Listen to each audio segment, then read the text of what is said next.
देशांमध्ये तर ज्या पद्धतीने युद्ध परिस्थिती आहे त्याचा परिणाम कुठेतरी कोकणातील हापूस निर्यातीवर होताना दिसणार अशी शक्यता वर्तवली जाते. त्यामुळे हापूस जे आंबा व्यापारी आहे ते पुढे शक्यता म्हणण्यापेक्षा आत्ताच आंबा व्यापाऱ्यांची माझी बैठक झाली, उद्योजकांची बैठक झाली. ते आंबा नाही म्हणून सध्या वैतागलेले आहेत.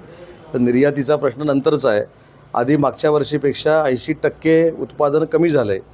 त्याच्यासाठी सरकारकडे आम्हाला दाद मागायची आणि त्याच्यासाठी बैठक झाली. जर आंबा उत्पादन चांगल्या पद्धतीनं आलं तर ते निर्यात होणार आहे. त्याच्यामुळं निर्यातीच्यापेक्षा सध्या आंबा बागायतदारांवर जो प्रसंग उद्भवलेला आहे त्याच्या पाठीशी शासन ठामपणाने उभं राहील यासाठी मी बैठकीचं आयोजन केलं होतं. आतापर्यंतची कर्जमाफी सरकारने या अर्थसंकल्पामध्ये केलेली आहे. कसं बघता याच्याकडे आहे?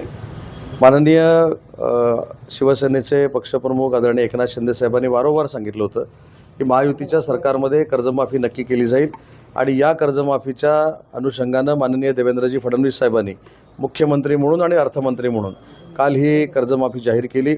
शेतकऱ्यांमध्ये अतिशय चांगल्या पद्धतीचं वातावरण आहे. सप्टेंबर 2025पर्यंत जे कर्जदार आहेत आणि पात्र कर्जदार आहेत त्यांना 2 लाखापर्यंतचं कर्ज माफ करण्याचा निर्णय हा शासनानं घेतला आहे आणि ज्यांनी रेग्युलर कर्ज भरलेलं आहे त्यांना सानुग्रह अनुदान म्हणून 50,000 रुपये देण्याचा निर्णय देखील शासनानं घेतला आहे.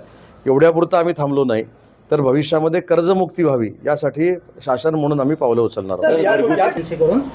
एजन्सीला गॅस कंपन्यांकडून मला याची काही कल्पना नाही. असं जर असेल तर कमर्शियल गॅस का दिला जात नाही याचा नक्की मी आढावा घेईन. परंतु कमर्शियल गॅस द्यायचा नाही. कोणीतरी आज दिलं की जो आखाती देशामध्ये युद्ध चालू झालेलं आहे त्याच्यामुळे इथलं इंधन संपलेलं आहे. कुठे इंधन काही संपलेलं नाही. या देशाच्या पातळीवर 2 महिने इंधन पुरेल एवढा स्टॉक इंधनाचा देशाच्या पातळीवर आहे.